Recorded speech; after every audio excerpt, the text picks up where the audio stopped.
News. News Talk 610 AM and 102.1 FM. KVNU.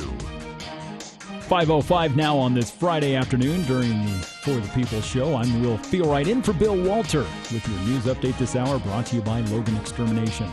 Well, finding Gabby Petito without fiancé Brian Landry's cooperation will be extremely difficult, according to law enforcement experts in Utah. Gabby wasn't reported missing until 2 weeks after the 22-year-old was last seen in Salt Lake City. Meanwhile, the man who might know where she isn't talking.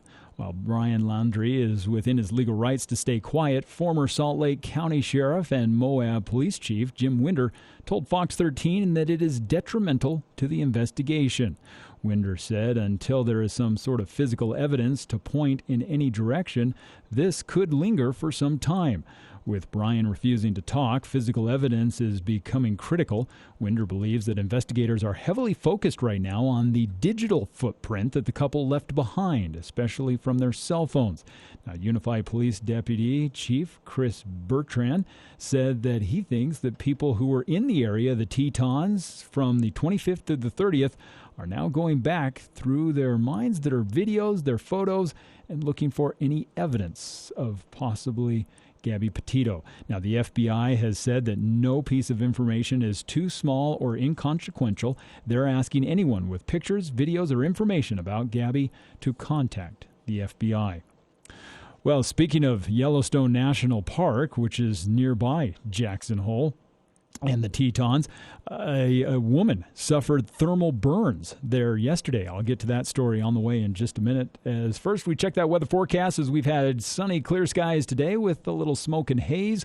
Temperatures have been in the low 80s. Now tonight we're going to drop into the mid-40s overnight. Tomorrow, mix of sun and clouds with a chance of some isolated showers and thunderstorms possible through the weekend, as temperatures are going to stay right around the mid-70s with overnight temperatures around the mid-40s, and then colder weather coming for the first of next week.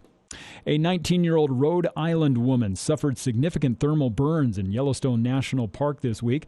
Park officials say that the woman, a park concessions employee, was burned early Thursday near the Old Faithful geyser. She suffered second and third degree burns to 5% of her body and was flown to the burn center at Eastern Idaho Medical Center for treatment. The National Park Service did not say what time the woman was injured or exactly where. The statement did say, however, that the ground in the hydrothermal areas is very fragile and thin, and there can be scalding water just below the surface. The incident is still being investigated.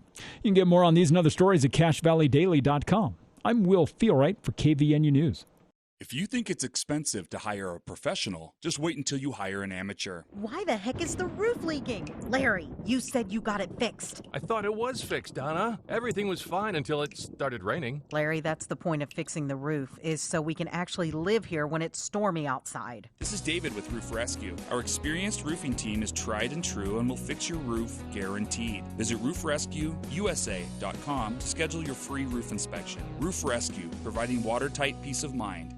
Advanced Heating and AC is honored to be named gold medalist for the best of Northern Utah in the AC HVAC category. They were named silver medalist for place to work and remodeler contractor. They thank you for your votes of confidence in their company. You have many choices when it comes to your home's heating and air conditioning system. Make sure you choose the gold medal winning company, Advanced Heating and AC. Call 752-7272 or stop by their showroom west of DI. Online at advancedheating-ac.com.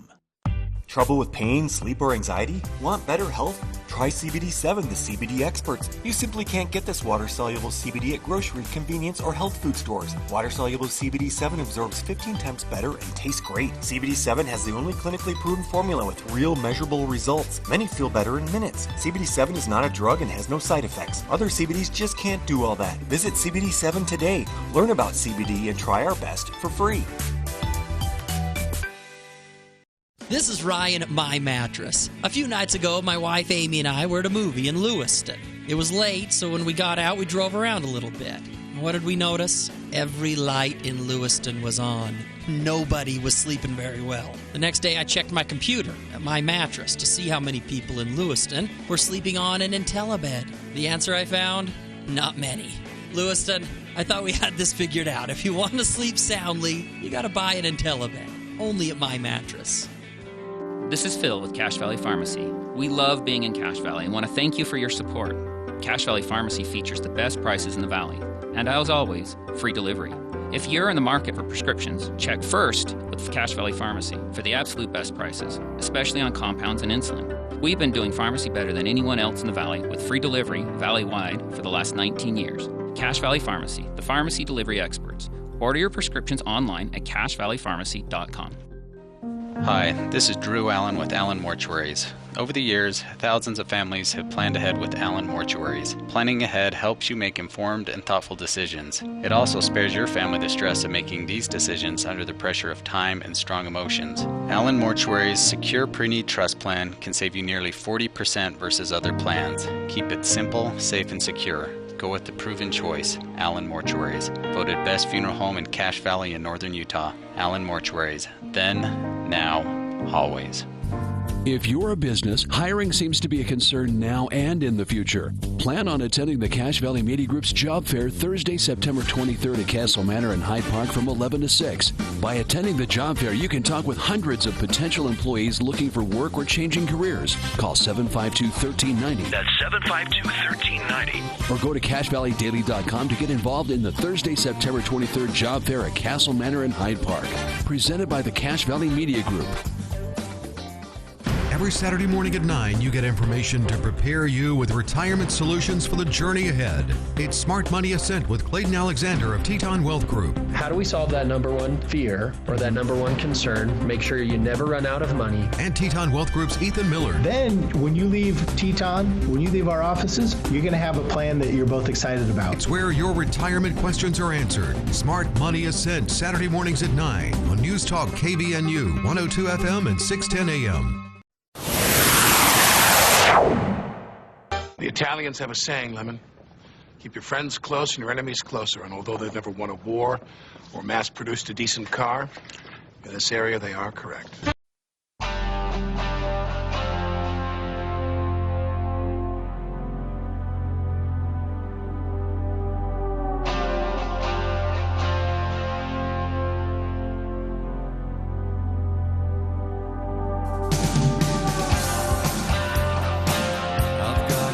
Welcome back to KVNU's For the People. Hour 2 of today's show. It's the For the People Movie Show with Andy Morgan of AndyAtTheMovies.com. Joining me here in just a bit. Andy, drive safe if you're listening right now. Don't hurry so fast. You're putting yourself at risk. Oh, man. Absolutely nothing new in theaters in Logan. Okay, that's not fair. Cop Shop. That's the one of two new, well, three if you include Dating in New York, which I don't know. I don't think you should. The other, of course, the Clint Eastwood. In hour 1, I said Cry Poncho. He wears a poncho in the movie, but it's actually Cry Macho.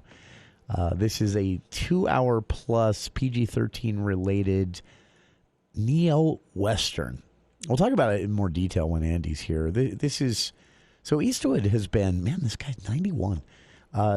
He's been in a string of what I would say... He made a little bit of a political celebrity of himself back in 2012 with that weird chair thing at the Republican National Convention. Everything that's happened since then has made that look...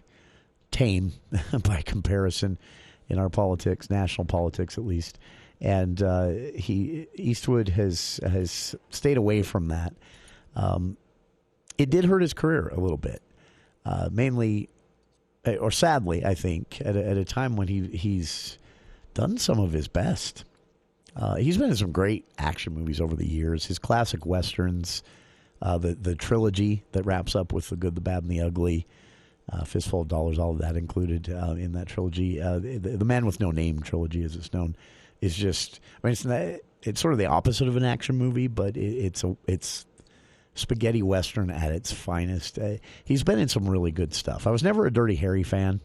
Never really went for that in general. Dirty Harry, of course, brought us Steven Seagal and Chuck Norris and a bunch of people that were just not in good movies ever. And so just not my thing. I'm not saying it's bad, but it's not my thing. But his Westerns, always liked him. And then the last few years, he had a string of, if you haven't seen Mule, this is, Mule is one of the most careful handling, most carefully done films about some really complex and nuanced topics that don't have clear black and white resolutions. Mule, of course, is the story of an old man who, due to a bunch of different reasons, finds himself in a situation where he's broke.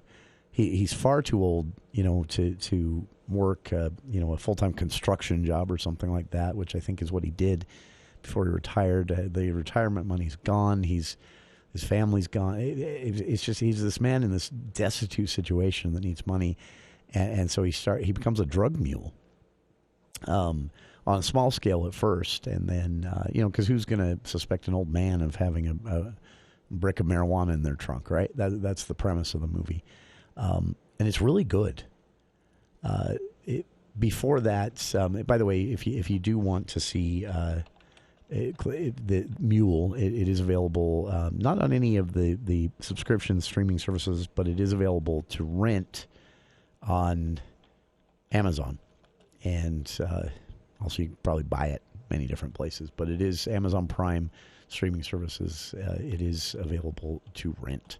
But, he's been in kind of a string. Before Mule, it was in 2008, Gran Torino, which dealt with topics of racism and class and things that separate us, but also how just being forced to be neighbors makes these kind of forces people to deal with some of that, to deal with institutional racism and how much easier it is to be wealthy in this country. So, I mean, it was a serious film, and Clint Eastwood, some people, in fact, a conversation with a friend just this week talking about this one coming out today, Cry Macho is its name, by the way. He said, Clint Eastwood's always just Clint Eastwood. And yeah, he is. I mean, I would never describe him as an Oscar-winning actor or Oscar-deserving actor, probably, but he is always just Clint Eastwood. But it works in a lot of roles. And there are some films, actually, where he's not just Clint Eastwood, so don't sell him completely short.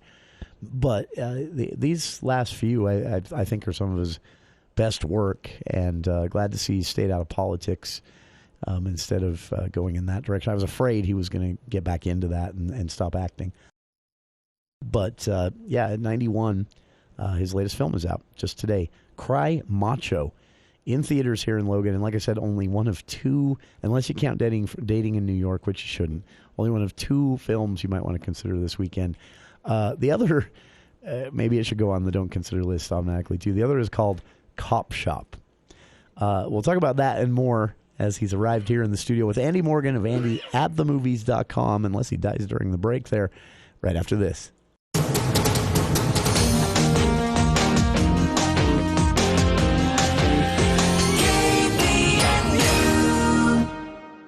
This is Governor Spencer Cox. Right now, we're facing our state's worst drought on record.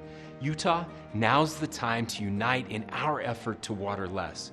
So please visit slowtheflow.org to learn ways that you can take action. At Wheatland Seed, we believe in providing our customers real food for a better life. Foods that are powerfully nutritious and that connect you to the natural world. Foods that give you peace of mind, knowing they were grown by family farmers, most in northern Utah and Idaho. Knowing your food storage is carefully packed with a resealable Mylar liner, providing a shelf life up to 25 years. And knowing your foods have been lab tested to verify they are pure and chemical-free. At Wheatland Seed, we love what we do, serving our customers real food for a better life. Our fall stock-up sale is going on now. For best prices, order online with store pickup at wheatlandseed.com. That's wheatlandseed.com. Logan Dental Associates has been serving Cache Valley for over 20 years. They are excited to announce the addition of Dr. Brandon Priebe, hygienist Emily Priebe, and Dr. Curtis Taylor. Dr. Priebe and Dr. Taylor will also continue to work at Cherry Creek Dental in Richmond. Now allow for increased hours and advanced services at Logan Dental Associates in Logan. Call and make your appointment with Dr. Brandon Priebe or Dr. Curtis Taylor at Logan Dental Associates by calling 435-787-8207. Coming up on the Monday edition of the Clay Travis and Buck Sexton Show, the latest COVID numbers and lockdown policies in major cities. Is the Biden administration going to get boosters mandated for folks who will have to get it? Plus, Clay, what do you got? The fallout from the deadly airstrike in Afghanistan that killed innocent people. We will continue to talk about that, and we'll break down the latest stories for you on the budget and more. It'll be the Clay Travis and Buck Sexton Show Monday edition. 10 to 1 on News Talk KVNU, 102 FM and 610 AM. Mike, what is your deal, man? Oh, come on, man. You've been riding me all day. Mike, you're playing like Betty White out there. That's not what your girlfriend said. Baby. Whoa.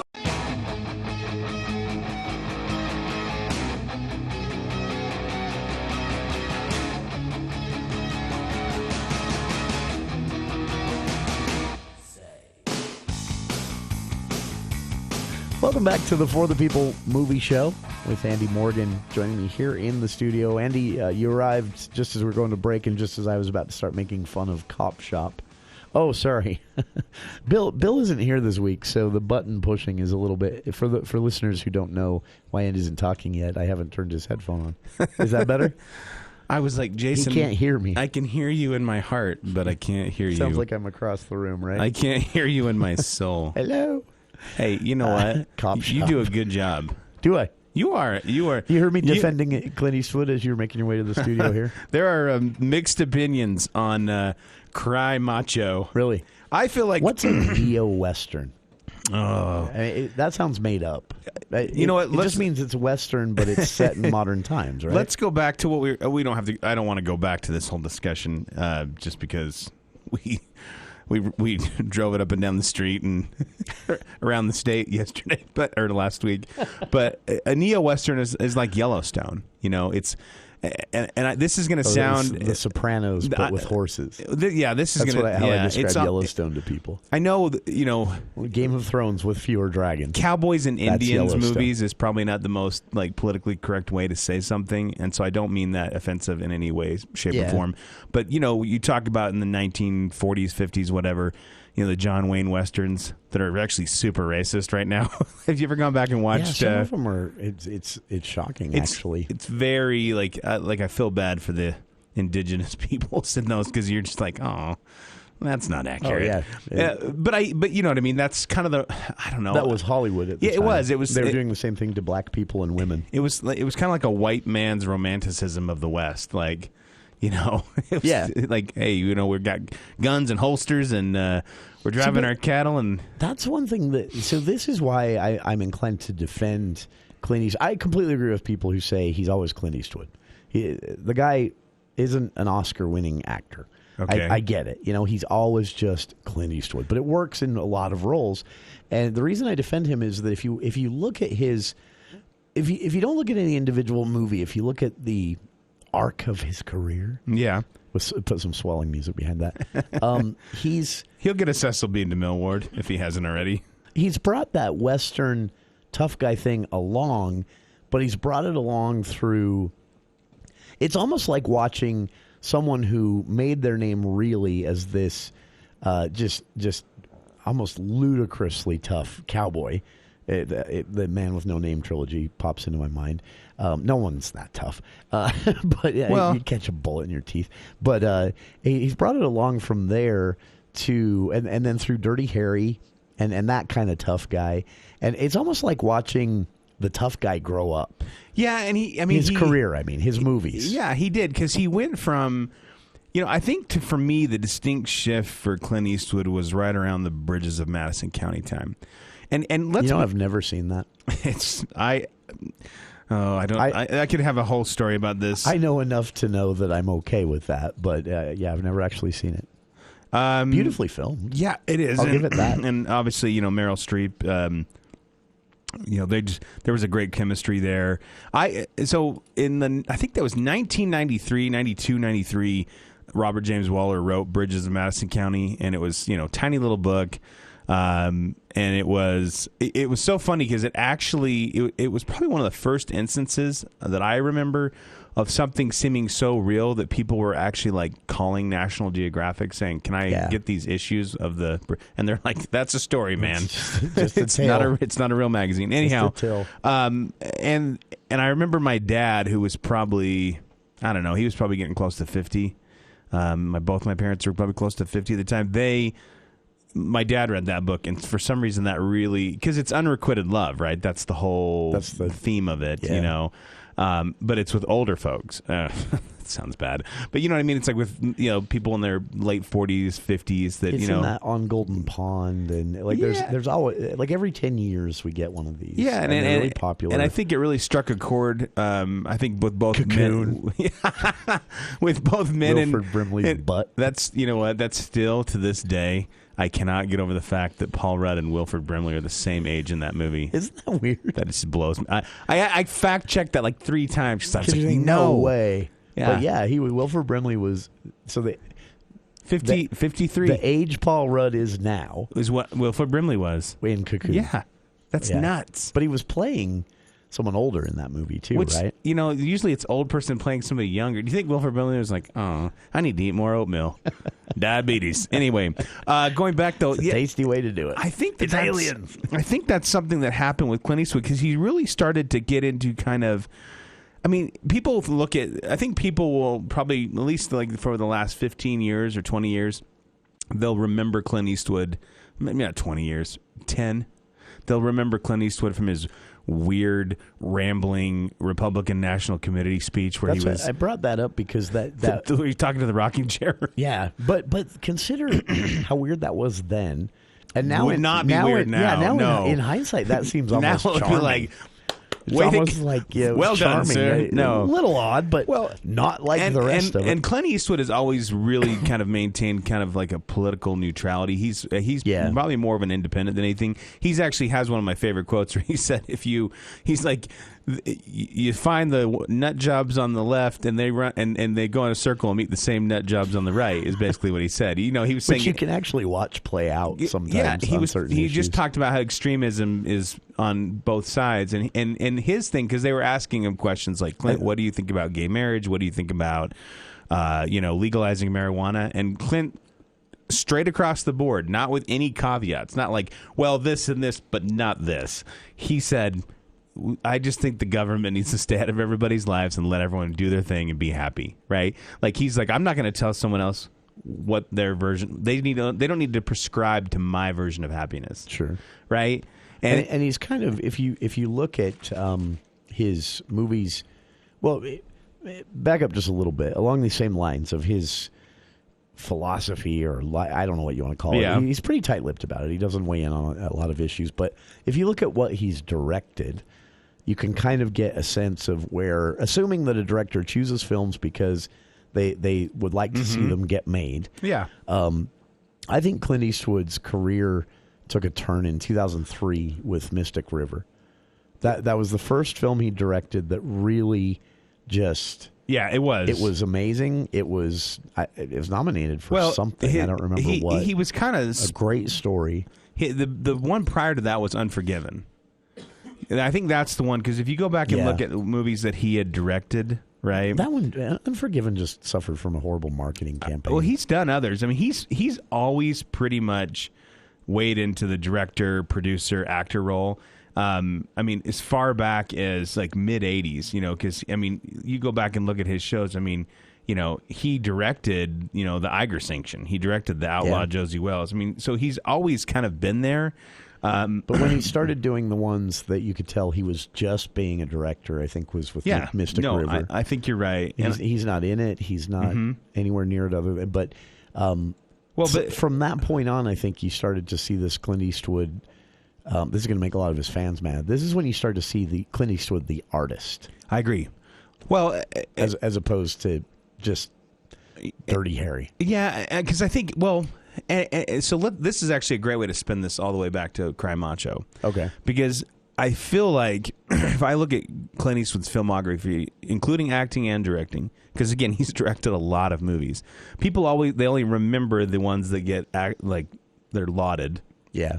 But I mean, if we went down the list, I mean, I could list off movies and people would be like, he directed that? Because I mean, True Crime, Space Cowboys, Blood Work, and then to your point, we get to Mr. Griver's kind of one where he doesn't really act.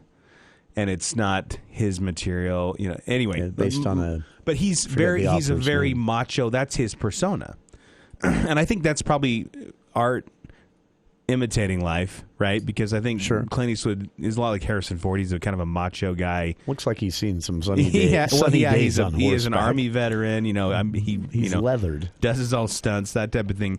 But you can see throughout his movies, he does take on projects that are outside of what I think are things that interest him.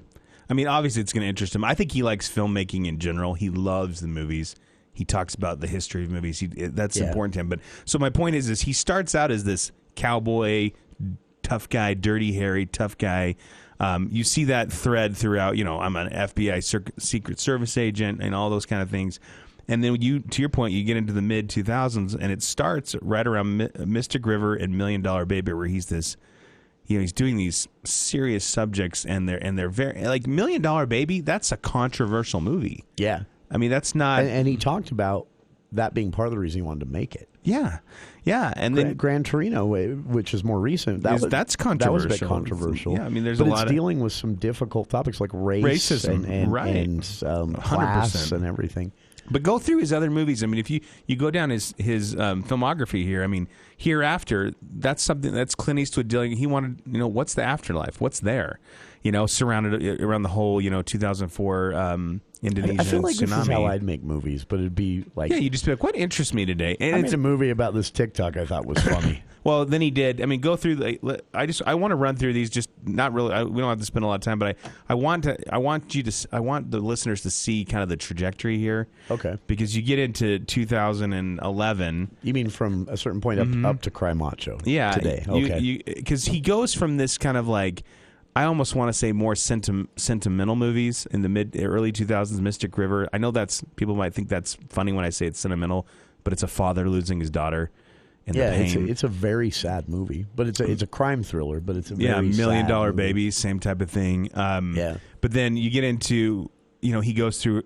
Remember Flags of Our Fathers, and then he had Letters from Iwo Jima, which was basically Flags of Our Fathers, but from the Japanese point of view, which honestly was better. Yeah, I agree. Flags of Our Fathers was almost cliche. The book was great, but the movie was very. I don't know. He just took all the cliche parts. It wasn't very compelling. He hits Gran Torino. That comes right around. I'm going to use President Obama's beginning of his tenure, and then he has J. Edgar, and then he gets in there which was with also really good. Yeah, Jersey Boys was one of his first misses. I think that people didn't really love. For good reason. Mm-hmm. American Sniper was where people were like, okay, this feels like a really political film. I always felt like Clint Eastwood got shortchanged on that because he got accused of being a political hack for that movie. But what he did as a director is take a book and turn it into a movie. A book written by, it's an autobiographical novel is what we found out after the fact was the case. And Clint Eastwood ended up catching everything for that. That all went on his shoulders. How could you make this propaganda film? But he had the guy wrote a propaganda book. It was. Yeah, Clint Eastwood just made a movie out of the book. I don't know. At the heyday of it being taken seriously. I got to be honest with you. I get that, and I get what you're saying. But I'm just saying I cut him some slack because most of what we found out about Chris Kyle came out after the movie. But he bought into it, and I think I think he had because the reason I bring that up is not to kind of corner that movie, but I mean if you watch after that, then there's Sully, which is not quite. You get this series. Just bear with me here. You get this series of Clint Eastwood feeling like the government is dumb. Yeah, I'm not even kidding because you got American Sniper there's some parts of that feel that way. Then you have Sully, which is basically saying all the facts are here. Why are you guys so dumb? Right? Yeah. And then and he did take some liberties with that to make that point. Then you have which kind of cheapened things a bit. The 1517 to Paris, which again was one that just really wasn't embraced or received, which was the terrorist attack on that train. And it's too bad, actually, because that's actually he used the real people. Yeah, that was what made curve. That movie so unique to me. I really enjoyed seeing that movie because he used the actual people in the movie. They were retracing their footsteps as actors, and I thought that was a brilliant way to make a movie like that. A couple other ones here. So The Mule, which again was kind of came under the radar. Richard Jewell, which I actually think is a really great movie, but I love that movie. But the one part in that movie that was very disingenuous to me, and it felt autobiographical, whether it's true or not. There was this press conference where I felt like it was Eastwood talking, like basically lecturing the press. Yeah, and that really bothered me because I felt like it played into this whole fake news thing, which is I don't think a real thing. And so now we swing back to Cry Macho, and I think my personal opinion of Cry Macho is Clint Eastwood's apology film. And I mean that seriously when I say that. Sorry, I got a little caught up in things a few years ago. I think it's him saying, you know what, kind of apology. I was wrong on some things, and you know, if we get so caught up over on this side, we're going to get blinded to some things that we need to be a little bit more charitable and kind about. Yeah. You know, it happens to everybody. It is, and it's happened to me. It's happened, And I think what he's saying is he's like, you can be two things. You can be, you know, there is a macho-ness there that is. I think what he's saying is I can go back to the 2000s. That's me. The weird thing, he's 91 though, so he may have actually forgotten who he is. This is the weirdest thing about machoism as a concept in I guess mostly in American men. There's that quote in Arrested Development where Michael Bluth says, and if you haven't seen the show, Ron Howard narrates every episode, but in a very I've actually never watched 1 minute. Ron Howard's Am I missing narration out? Because it's not necessary to have it narrated. And so Ron Howard's basically there to provide comic relief through his narration. But like there are whole episodes where you don't hear Ron Howard once, and then he just pops up for 30 seconds and is gone as the narrator. That's funny. But there's this scene where Michael Bluth is in a restaurant with his date, and they're talking about things, and he's apologizing for some mistakes he made that caused her to drift away from him a little bit as his girlfriend. And he says, you know, the average American male is caught in a constant juvenile state. Arrested Development, if you will. And for the first time that episode, you hear Ron Howard go, "Hey, that's the name of the show." And this is like season 5. Anyway, but Clint Eastwood talked about that a little bit. He talked about Dirty Harry, and he actually described Dirty Harry as something that was, from a societal perspective, bad. And he said, I don't regret playing that role because of the times and the money I made, and being an actor, I had to work and all that. And it's what was popular at the time in Hollywood. Right. Hollywood always does that. They make what is selling, you know. So he says, I don't apologize for it. But he said, I do look back and I realized that type of machoism that I was displaying wasn't good for men. No. And I thought that was a really... kind of coming from Clint Eastwood, that was a really like insightful thing to say. And it was just this little bit in an interview, right? But if you go back and look at even his most macho westerns, they acknowledge, and I don't think this is because of Clint or anyone involved. I think it's just that storytelling. These are long stories, so you got 2 hours. You're eventually going to get to some nuance. But if you notice, and this is what most people who hold Dirty Harry or Clint Eastwood up as a person they want to be. Nobody's macho about everything. No. There are westerns where Clint Eastwood, figuratively or literally, catches a bullet with his teeth and then is scared of a snake or cries at the loss of a loved one. I think that was something that brought the Indiana Jones character that was so likable, was that he was cool. He was macho. I liked that Indiana Jones was fallible, that he made mistakes. Wait till you see... That's what I hated about Chuck Norris and Steven Seagal movies. They could not do anything wrong. And here comes Chuck Norris's chest hair was something that was wrong. Did you? I mean, the Avengers movies, I think, are great examples of what Indiana Jones kind of set in motion as an action hero. Because they make mistakes, they screw up, and they are sensitive. They're not totally, they get scared. You wait. I can tell you the next movie controversy. I can tell you 100% what it's going to be. Where you're going to have the I don't know what the word for it is. I want to say incel, but that's something probably more than that. Even is when Indiana Jones, if it hits its current release date in the summer of 2022. I know where you're going. The rumor, there's actually let me back up. There are two things that are probably going to be controversial here. In October, when James Bond comes out, I guarantee you, because this is done. I mean, Daniel Craig is done, so he's either going to die in that movie, or he's going to pass the baton, and he's going to pass the baton to a woman. And I'm telling you right now, the same thing is going to happen. Some people aren't going to handle that well. No, and the same thing is going to happen in Indiana Jones. Guaranteed. Take this radio show right now. There's Andy's. Listen to my words and mark it down and steel yourself for the social media reaction. Yeah. What? If you thought a black stormtrooper was bad, which surprisingly some people online did. Hey, news alert, there are female archaeologists. Also, news alert, there are female spies. We'll be back with more of the For the People movie show with Andy Morgan of Andy at themovies.com right after this.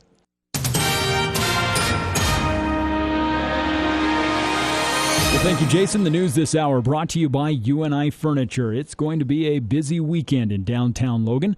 First, as over 500 runners are expected to participate in the third annual Logan City Top of Utah Marathon. The race will start at Center Street in downtown Logan at 7:10 a.m. The United States American Track and Field, USATF, has designated the Logan City Top of Utah Marathon as the state's championship race for 2021. The designation is attracting a lot of elite runners to Logan's race and increasing the competition. Meanwhile, for safety, 600 South between 1900 West and 5400 West will be blocked to traffic as part of the run. The section of Menden Road will be closed through the hours of 8 a.m. to 11 a.m. The Cache County Sheriff's Office will be allowing only local traffic and emergency vehicles into the closed section.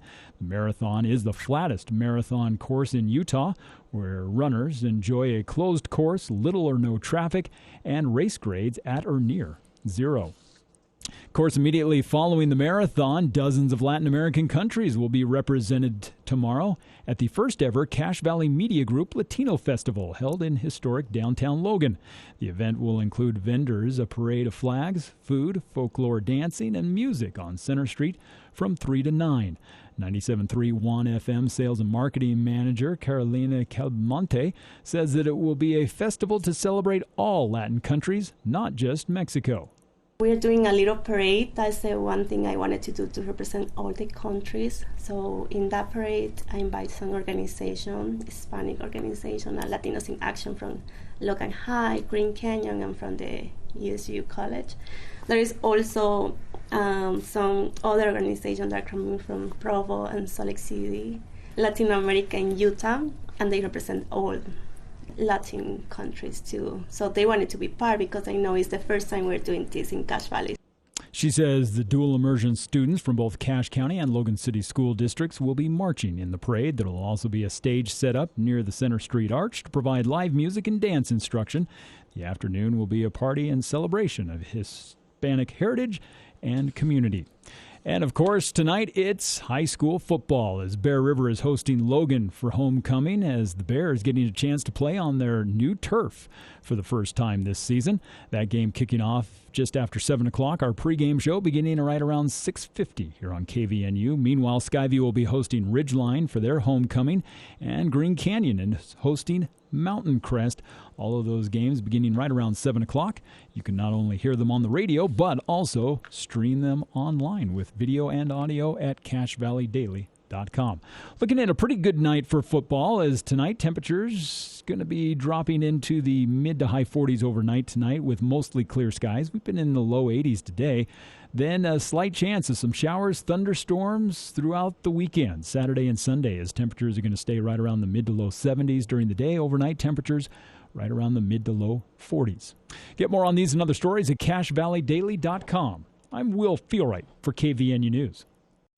Want to improve the look and comfort of your home? See all the possibilities at UNI Furniture. Update your mattress and sleep better tonight on a Therapeutic Queen Comfort Top mattress for $4.99. UNI is also a full-line Maloof dealer. Add a Maloof adjustable base, 4 style choices there. In UNI's dining room section, lots of different brands with something always new to see. One popular set with a table and 4 chairs, $649. And for the family or living room, all kinds of fun new sofa loves and sectionals. If it's in stock or it's in the showroom, it's ready to take home. There's always a better buy at UNI Furniture downtown Logan. Pristine wilderness can still be found in the West, where creeks run freely and historic apple trees still bear fruit. Maple Creek Ranch features breathtaking canyon views and opportunities for real estate development. 2.5-acre lots are now available with adjacent wilderness areas that provide endless riding and recreational possibilities. So find your piece of paradise just 35 minutes from Logan at Maple Creek Ranch. Schedule your appointment online at maplecreekranch.net. Meet me downtown. Meet me in downtown Logan. Hi, this is Dan Balls at Cache Valley Bank. We love supporting local events, and we are proud to support the Logan City Top of Utah Marathon, coming to downtown Logan on Saturday, September 18th. Cache Valley Bank invites everyone to meet us in downtown Logan to run, cheer, or volunteer at the Logan City Top of Utah Marathon. Cache Valley Bank, member FDIC. Meet me downtown. Meet me in downtown Logan. High school football is the biggest game of the week. Every Region 11 football game broadcast on local radio and now also streaming on CacheValleyDaily.com. Listen or watch the exciting action of every game. And after the game is over, go back and watch it again. All the games in Region 11 this week are homecoming football games with Logan at Bear River, Ridgeline at Skyview, and Mountain Crest at Green Canyon. Catch all the details on CacheValleyDaily.com.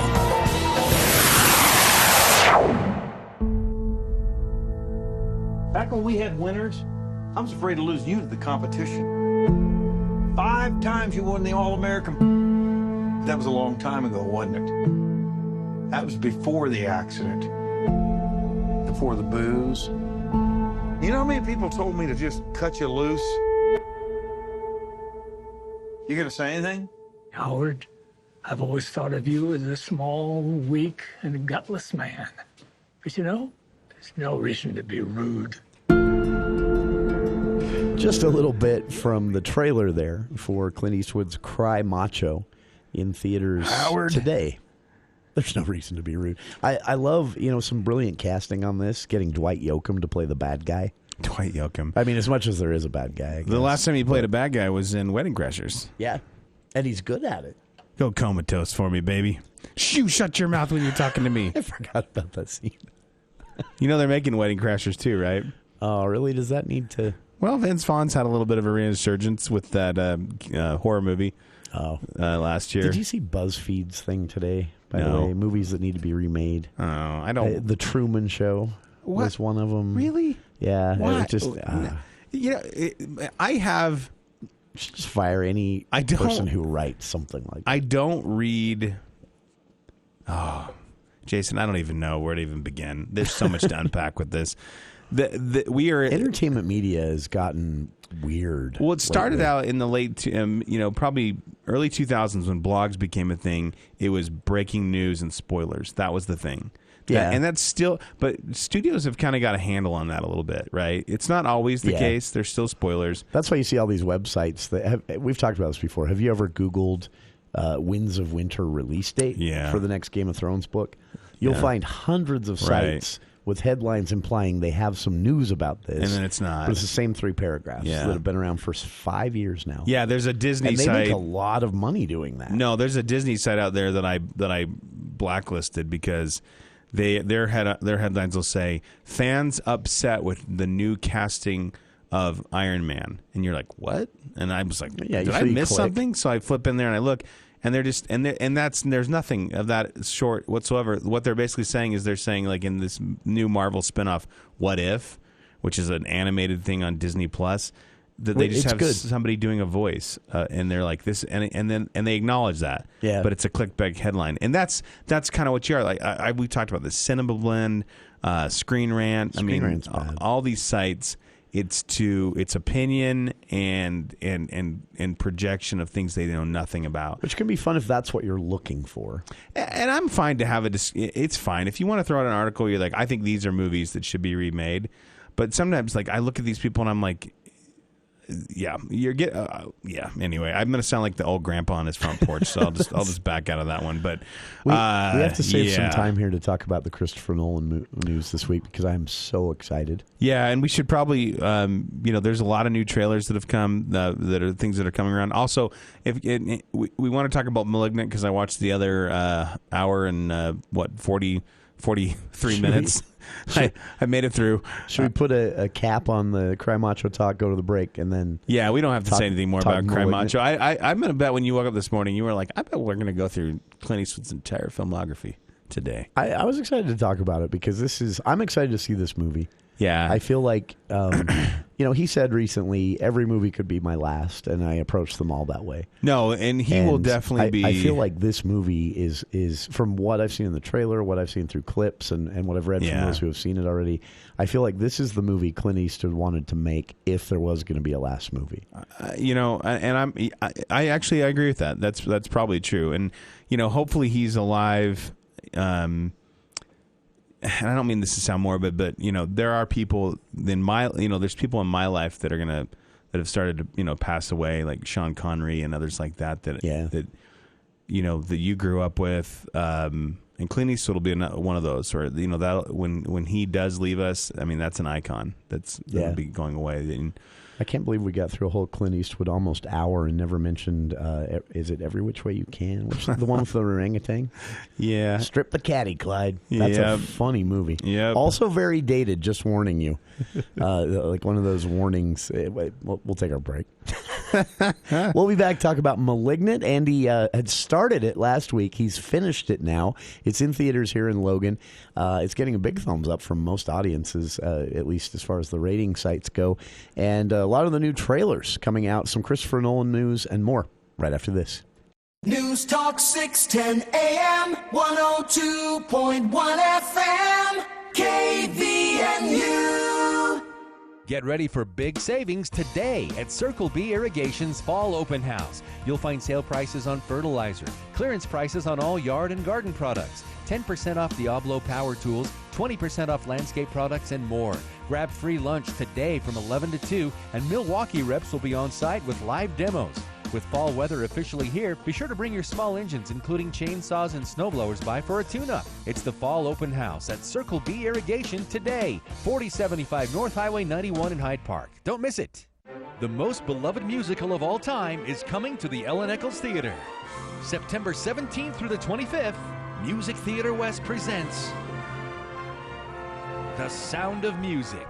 Bring the whole family and share in an evening of the music you love and the story you'll never forget. This timeless Rodgers and Hammerstein classic will warm your heart and leave you singing. Tickets are on sale now at musictheaterwest.org. Don't miss The Sound of Music, September 17th through 25th. Dr. Josh Redd, chiropractic physician, explains how Red River Health and Wellness can help you. If you have low thyroid and you're taking thyroid medication, the biggest question you should ask yourself is what's causing my low thyroid specifically? If you don't know the answer to that question, it's important to call us. At Red River, we identified triggers that will cause the low thyroid to begin with. One of the most common causes of low thyroid is a disease called Hashimoto's disease. This is an autoimmune disease that is a lot more complicated than just a primary thyroid issue. This is why people will be on thyroid hormone but still feel little to no improvement because nothing's being done to address the bigger, more complicated problem, which is Hashimoto's. If you have low thyroid or you have an autoimmune disease and you're on medication and still don't feel well, call Red River. Schedule your appointment today at 855-55-RIVER. Red River Health and Wellness with offices in Logan, South Jordan, Springville, and St. George. Call Red River today.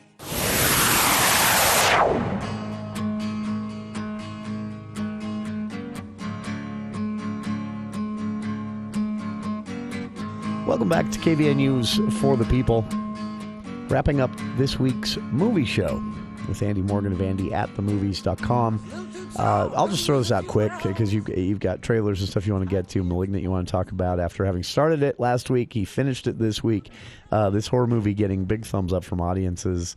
I liked it. But the Christopher Nolan news, I'll just throw this out for Christopher Nolan fans. I'm really excited about this. His next film will be The Origins of the Atomic Bomb, which is an amazing read, nonfiction. And this is such a unique time in history with unique, I would almost say, characters. It's almost like the true history is almost like a movie. In the you have these characters that are just almost like something that would be written into the story to make it compelling, but they really existed, really said these things. So I'm really excited he's making that. I think he'll do a good job with that one. Anyway. Yeah, really quick, everybody, we don't have to jump into this because we kind of unpacked this a little bit last week, but go see Malignant. It's really fun. It's scary, and it's just bonkers. And I think that's what makes it's unlike anything I've seen from James Wan ever before. I think we stumbled on it during the break. We should repeat this for listeners, but we were talking about...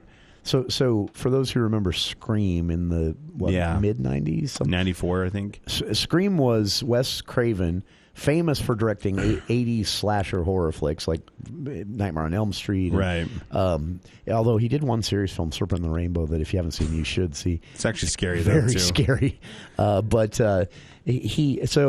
Scream was Wes Craven kind of sending up the era of horror movies that made him famous. Yeah. And this movie, Malignant, is like 90s and... It's kind of like that for James Wan. 90s and 2000s. Yeah, I agree. 100% agree. With soap opera dialogue that is so funny. On purpose. Yeah. But yet, it's still really scary. You're laughing and then you're like, but I'm so freaked out also.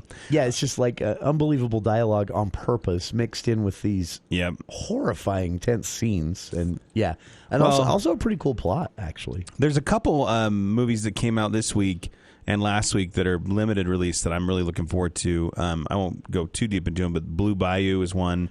These are going to be Oscar type movies, because we're entering that sort of quasi like holiday / award season.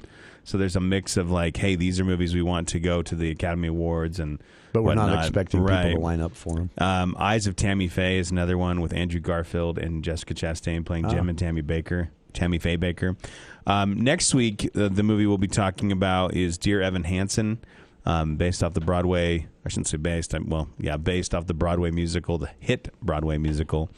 And then as we get farther out into October, there are other big movies coming. The Many Saints of Newark, which is like kind of a Sopranos prequel movie. Yeah, this is Tony Soprano as a teen. It's actually James Gandolfini's son that plays young Tony Soprano. Do you remember what age? He's probably late high school. He's about to graduate. Okay.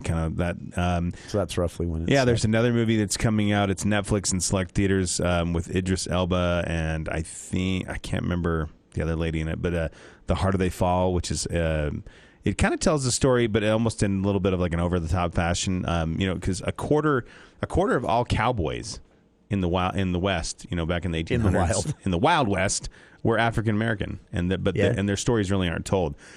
So this is a little over the top, but it's almost like John Wick meets Western, but it looks kind of cool. Obviously, people were wondering about things like Top Gun, James Bond. James Bond hits theaters on October 8th. So October's actually a big month. It is. I realized. No Time to Die hits Ridley Scott's new movie, The Last Duel, which looks absolutely stupid. I hope it's great. Yeah. But Matt Damon's... Please let this be bad marketing. Oh, yes, but Ridley I agree. Scott has done some... Remember when he took that kid from Party 5 and put him in a shipwreck movie? Oh, yes. In the middle of his heyday, too. Ridley Scott's making these excellent movies. Are you thinking of White Squall? White Squall.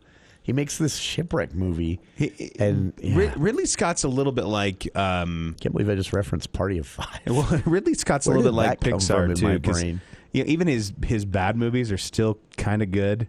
You might go, Alien Covenant, that's got some weird stuff, but you're like, but it's still so good. Those movies are Dune, good. October 22nd. I'm looking forward to that. I've been waiting for this for 2 years. French Dispatch is another movie, Wes Anderson, that's been on hold. That hits in October. Wes Anderson's funny because I know I'm going to like it. I know I'm going to not be that surprised, except that dog one that he made with the weird, weird animation. Yeah, I really the like weird that animation. One. You mean stop motion? Yeah, but it was stop motion with other elements. Yeah, it wasn't clay. I know. I just I hear people say they hate it all the time, and I'm like, I love stop motion.